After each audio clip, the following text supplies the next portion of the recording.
салом алейкум, бо шумо ҳастам, қоқшинос Ширин. Бисёр саволҳо ба ман омаданд ки яъне ки чӣ гуна мобилни приложени МВД Россияро истифода барем.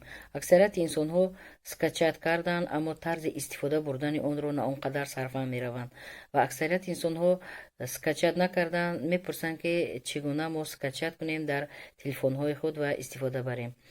ба шумо гуфтаниям ки нафароне ки бори аввал скачат карданиед, дар Play Market медароед ва приложени дар ҳамон ҷо менависед ки МВД Россия. МВД Россия навистед, анами хел значок мебарояд ва баъдан шумо скачат мекунед. Баъди скачат открит яъне мекушоед. баъд кушодед бемалол истифода мебаред. яъне ки нафароне ки агар скачат кардагиед сарфам намеравед, савол додед, бо диққат гӯш кунед. Видеоро аз аввал то охир бо диққат гӯш кунед. вақте скачат кардед, дар ҳамон мобилни телефони шумо ҳамин приложение ки бошад, дохили он ки дар омадед, ба шумо кадом шуъбае лозим бошад, ҳамонро ёфта, ҳамонро зер карда, ҳамонро истифода мебаред. Масалан, дар бораи муҳоҷирон бошад, вопрос о мигратсия бошад, ҳамонро ёфта, ҳамонро зер мекунед. оиди муҳоҷирон ягон навигарӣ бошад, ягон тағйироти иловаҳо ба қонуни муҳоҷират хориҷиён бошад, масалан оиди ҳуҷҷат, оиди патент, оиди ҷарима, штраф аз тарафи гаи дошта бошед, метавонед штрафро медида ва онро супорида ба воситаи ҳамин мобилни приложение ва ғайри ин. оиди масалан РВП, вид на жительство, гражданство, переселение, агар шумо хоҳед ки аз худи мутахассисони МВД яъне ки фаҳмед масалан тарзи ҳуҷҷатгузорӣ ё ки супоридед ҳуҷҷатҳоро ва дер шуд ҷавоби онҳо, метавонед ки аз худи анамин мутахассисони МВД доир ба ҳамин ҳуҷҷатгузорӣ яъне инспекторҳо шумо ариза ки пешниҳод кардед, онҳо ба шумо ҳатман ҷавоби ҳамон аризаи шуморо медиҳанд ба воситаи интернет. барои ҳамин ғайр аз ин дар мобилни приложение ҳамин МВД Россия яъне дар ин телефон бо чӣ корҳоро мисол шумо метавонед ки ба анҷом расонед. масалан агар шумо ягон масалан шикоят дошта бошед аз болои ягон корманди ОВМ яъне корманди ФМС, метавонед ки шикоят пешниҳод кунед. шикояти шуморо қабул мекунанд, ба шумо ҷавоб мегардонанд. ғайри ин нафароне аз Тоҷикистон савол додед ки оё мо метавонем ки ба воситаи ҳамин мобилни приложение яъне ки арзу дархост пешниҳод кунем ё ки ягон савол диҳем. албатта вақте шумо скачат кардед, дар мобилни телефони шумо ҳамин мебарояд. нафароне савол додед запрет депорт астед.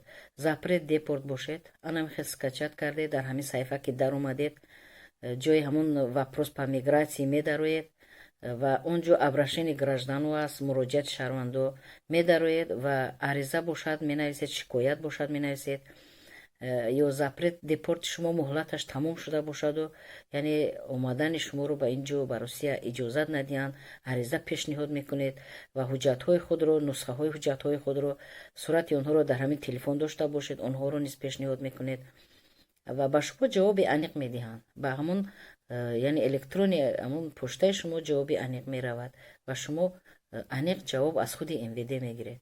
ва ғайри нафароне ки наздиконро гум мекунанд, худи онҳо дар Тоҷикистон бошанд, наздикони онҳо дар Русия агар гум кунанд, метавонанд ба ҳамин ба воситаи телефон даромада дар ҳамин сайти асосии МВД муроҷиат мекунанд ва ному насаби он гумшударо ягон ҳуҷҷаташ бошад ва ягон ҳуҷҷати худи шумо пешниҳод мекунед, рақамҳои телефони худро пешниҳод мекунед ва онҳо аниқ ба шумо мегӯянд ки ва ёфт шуд ё ёфт нашуд, ё дар беморхона аст, ё ки зинда аст, ё зинда нест. ба шумо аниқ анамин МВД Россия яъне ки маълумоти дуруст медиҳад.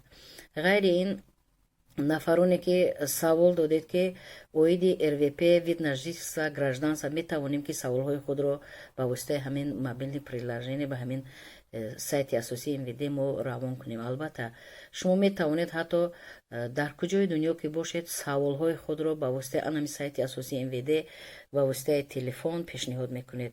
метавонед ки тамоми ҳуҷҷатҳои масалан шумо доред, агар ба воситаи ҳамон ариза қатъи хоҳед ки равон кардан, ҳуҷҷатҳои худро сурат мегиред дар телефон ва ҳамроҳи аризаи худ приложение карда равон мекунед ба ҳамон МВД. ва ба шумо ҷавоби аниқ медиҳам. Агар хоҳед ки шумо суроға ё адреси яъне ки пештара ФМС мегуфтем, ҳозир ОВМ мегӯем, тамоми минтақаҳои Русияро агар фаҳмидан хоҳед, суроға адрес, рақами телефон, сайти асосӣ, ба воситаи ҳамин сайти асосии МВД меёвед. контакти гуфтанӣ ҷош медароед, справш медорад ва куҷое ки хоҳед пурсед ба шумо мефаҳмонанд. ғайри ин агар ба номи ягон масалан мақомоте ки шуъбае ки дар ҳамин МВД ба номи роҳбараш, сардораш ё ҷонишинаш агар ариза пешниҳод карданӣ бошед, ному насабашро низ аз ҳамин саҳифаи ҳамин асосии МВД меёбед. ғайри ин агар ягон саволе дошта бошед оиди ҳуҷҷатгузорӣ, ҳамон саволи худро низ оиди квота, чӣ саволе ки бошад метавонед ки нависта равон кунед, ба шумо ҷавоб медиҳанд. ва ҳаминаш хуб ки масалан компютер чизи вазнин аст, онро гирифта намегардед. баъзеҳо дар хона ё ҷои кор компютер надоранд ва метавонед ба воситаи ҳамин телефон бемалол истифода баред. тамоми саволҳои худро, шикоят, арз, дархост пешниҳод мекунед, бо ба ҳамин телефони худ ҷавоб мегиред, сари вақт ҷавоб мегиред.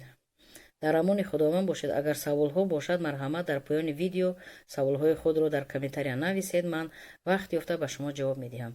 агар ки оиди ҳуҷҷатгузорӣ савол дошта бошед, дар канали Ширин Ибронова, дар канали ман дар YouTube дар омада видеоҳои пештараро бинед. пурра ман оиди ҳуҷҷатгузорӣ ба забони тоҷикӣ сода карда фаҳмондам.